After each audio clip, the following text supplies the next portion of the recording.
Talk about this red-green axis even more, about how the American left and the Islamists are co-sponsors in the destruction of the West.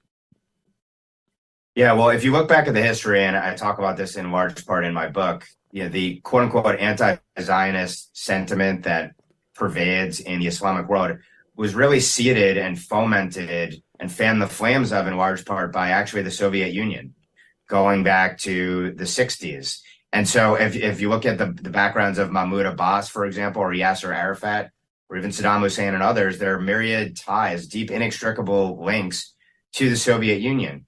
They took the Soviet kind of propaganda and also tactical training in terrorist tactics, and that was an import to the Middle East. The Jew hatred has been there for centuries, but the manner in which they have sought to advance their cause and actually align with progressives throughout the West is really something that was in large part fanned the flames of by the Soviet Union. Why is it that the left and the Islamists are allies?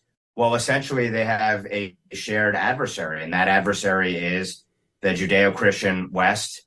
You can see this manifest itself in just the fact that, as we've seen, our FBI today targets conservative, patriotic Americans, in many cases, U.S. veterans, as the premier domestic terrorist threat, while at the same time aiding, abetting, and enabling Iran and its proxies, Iran being the world's leading state sponsor of jihad. That, in a nutshell, summarizes it. Americans are the enemy to be targeted as purported domestic terrorists. Actual terrorists are to be aided, abetted, and enabled. And so the deep-seated aspect of this is shared adversary, ultimately, shared desire to overturn our institutions. And they both have a totalitarian scope and drive and ideology to them.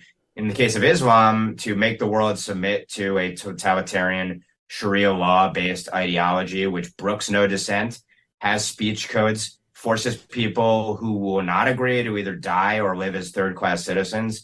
And in the West, we have, something like a social credit system with American characteristics that's been developing over time.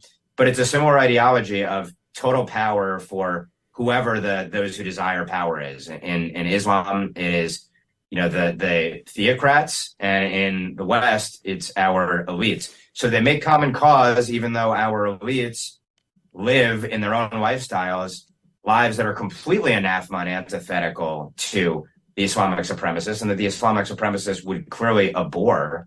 But they are okay making common cause with them because they have a shared adversary, and ultimately that's the West.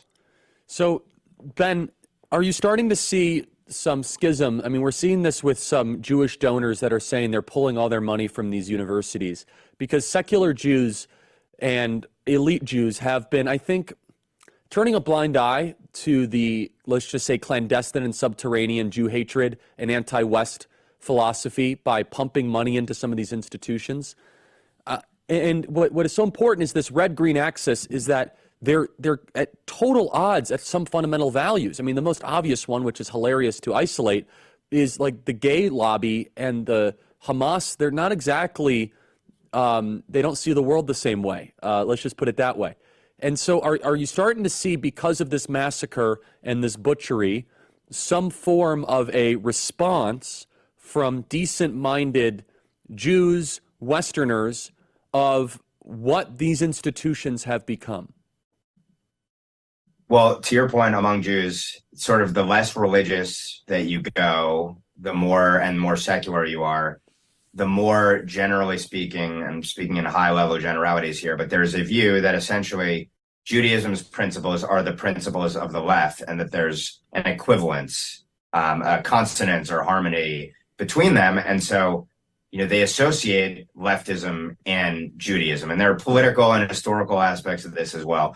And the more religious you get, the more conservative, politically conservative you get. I'm pleasantly surprised to see that you have seen prominent individuals in the academy, in the private sector, and beyond, influential heavy hitters, voices that people listen to, who cannot turn away at the savagery and are aghast at what I think they realize now they have supported in some instances, or they have ignored and been willfully blind to, and that it's unacceptable, and that the way you change institutions that become bastions of anti-civilizational, anti-Western Jew hatred and hatred of Judeo-Christian civilization is you defund those institutions, you pull out your support for those Yes. institutions publicly, and you make them change, and you use whatever tools you have with whatever skills you can bring to bear to change them. Now, I will caution, however, let's see what happens in the coming days as the world turns against Israel, as Israel does what it feels it That's must to right. defend its national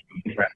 Yes. And beyond that, there's a generational issue here too. And the generational thing is that if you look, older Jews, including, more liberal Jews and less religious Jews, still take a generally more pro-Western, and in the past it would have been kind of anti-communist and generally pro-Israel, and broadly again pro-Western, liberal, truly liberal position. But the younger generations of Jews, and Tablet's done some great work on this, are infinitely more progressive, and I think infinitely more hardened in their beliefs. This may cause psychological shock to some of the useful idiots in this, but I'm curious to see. I'm pessimistic about, but let's see what happens in the days ahead when world opinion instantly turns and the elites go back and forget what happened in the news cycle, a week later.